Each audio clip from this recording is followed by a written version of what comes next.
Well, I guess this is the final chapter of Friday the 13th.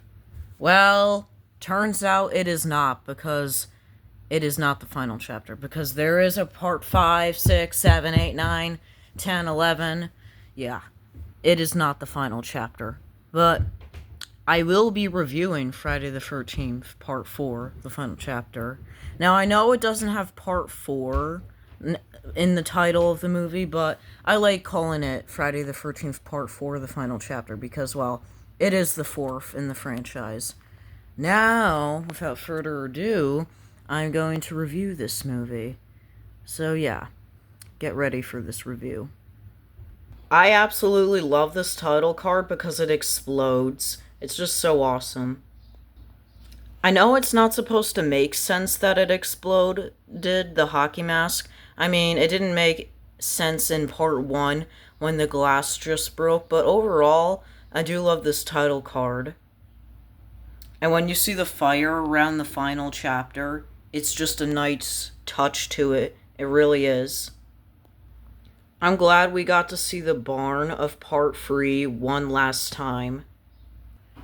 After the people bring in Jason's body in the morgue, if I'm correct, this might be Chris from part 3, but it's never confirmed. But if it is, then it's a cool Easter egg, even though if Chris is not even in part 4. But if that is Chris, then that would be pretty impressive. She made it into this other movie. But again, I don't know for sure. But if that is for sure Chris, then that's really cool. It's just wrong to me that Axel's just eating food while there's a dead body. I mean, like, I don't think you should do that. I mean, if there was a dead body, I would definitely not be eating food.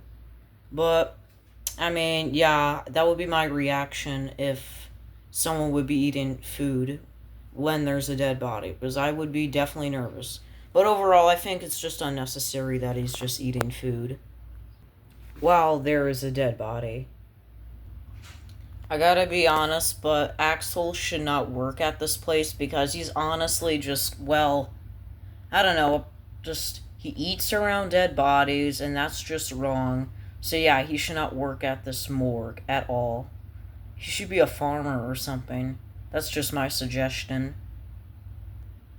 I am so glad we get a crazy kill in this movie.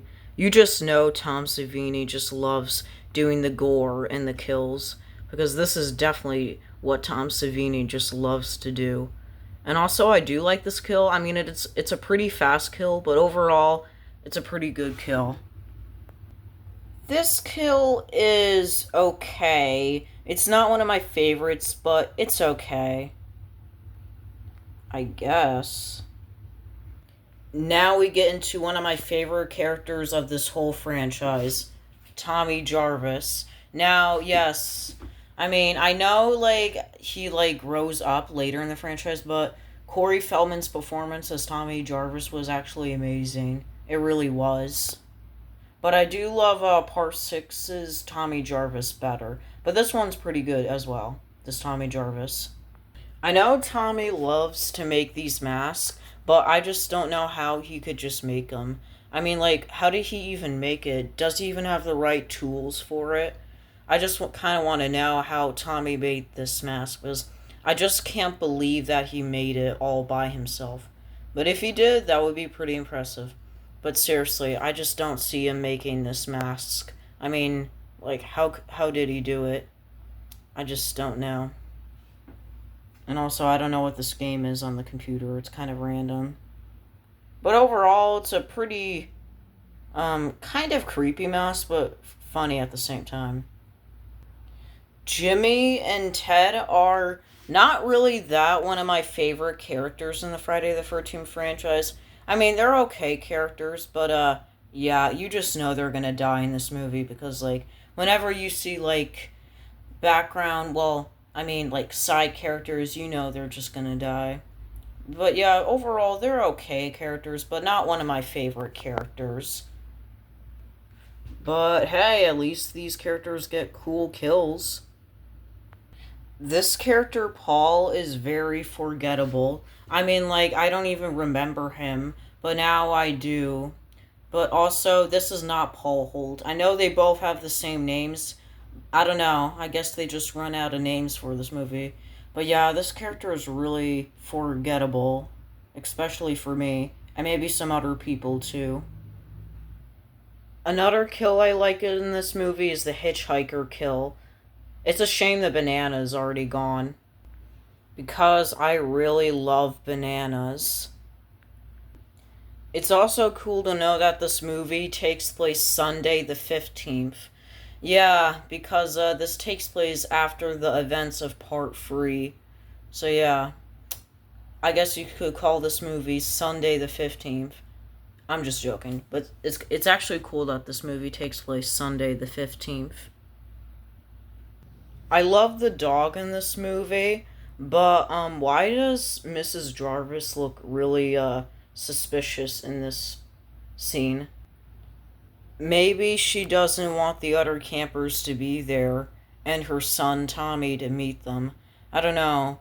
She just looks a little suspicious to me. But overall, she's an okay character in this movie. I also love the screenshot I'm showing. It's really funny. And random at the same time. I don't know why this character named Rob has to be with the Jarvis family. I mean, he's really suspicious, and we're talking about the 1980s. I mean, like, don't let a suspicious guy in your car. Because you never know, maybe he is a killer just like Jason.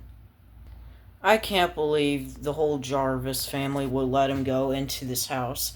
I mean, I don't even know if he's even allowed to literally touch the mask without permission. I mean, I would not appreciate Rob to be in my house. But this is the 1980s, so I guess it's like this. I don't know, but like I always say, it is what it is. I gotta say, but this is actually a funny dance.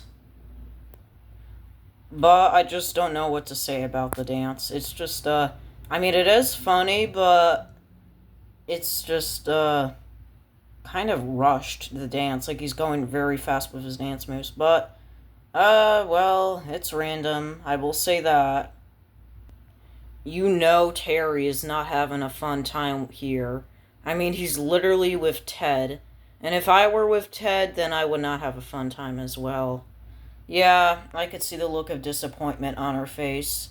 I would want to get out of the camp, and I'm pretty sure she's thinking about that. Now, Trish is an okay final girl. Trish is not my favorite final girl, but she's a okay final girl in my opinion. Also, it's creepy that Jason's shadow is in the background. Did I say Jason? Well, yes, I did, but I mean Rob, of course. But obviously, like I said, he's very suspicious that he has a machete in his hand. I don't know why he just has to be very suspicious. But hey, I guess that's how it is. I'm glad we finally got a reason why Rob is in this movie. Because apparently he had a sister named Sandra. And yeah, she's the one who died in Friday the 13th Part 2. I love that this movie is trying to make some continuity connection, but I don't know, it just is pretty random. That's why he's apparently hunting Jason. And I also want to know how he got that machete. He's just very suspicious. And yeah, she should run away from Rob because he's very suspicious. But now we know why he's apparently at Camp Crystal Lake. Now, this is another kill that I like. Now, I know it is a crazy kill, even though if it is a fast kill. But overall, I do like this kill, but the last kill in this movie, well, I mean, the kill, which is Jason Voorhees, spoiler alert, that's my favorite. But overall, I think this kill is good. But I just want to know why it has to be very fast, this kill. In my opinion, I'm kind of glad we don't have to deal with Ted anymore because he was just kind of the annoying character in this movie. The kind of the person that is just very just annoying to me, in my opinion. Now, I know this is a dark screenshot, but this is the only time we actually see Rob one last time when he dies. So Yeah, well, for this suspicious person to be dead, I guess that's it for Rob. Of course, you gotta have the classic body through a window. Of course, you gotta have that. But I also feel bad that Corey Feldman had to go through this. Because I could definitely tell he was really nervous. And I definitely felt bad that Corey had to go through this. But hey, I guess that's how it is to make a movie. A horror movie. I love that Jason just busts through the door and throws the hammer. I also love the scene where she almost whacks Jason, and I also love this scene as well. I don't know, but something about this hand effect is really cool to me. I'm also glad that in the third film when Chris whacked Jason in the head with the axe, that is still there on his head. Great attention to detail, I must say. Now, I don't love that Tommy had to shave his head to look like Jason, but I also know he wanted to do it so he could distract Jason, and he's pretty smart of doing that. This is another Jason look, which I absolutely love. I loved Part 3's look, but I also love this look, and it's honestly hard for me to choose which look is better, Part 3's or the final chapter. I don't know, it's just so hard to say, but I just love this Jason look. It looks so creepy and cool at the same time. Whoa. LOL. And honestly, my favorite kill in this movie would have to be Jason. I mean, come on. It's just such a great kill to me. It really is. One of my favorites, and my favorite kill in this movie. You want to know what's iconic about the movie is that when Tommy says die to Jason, it's so iconic. I mean, come on.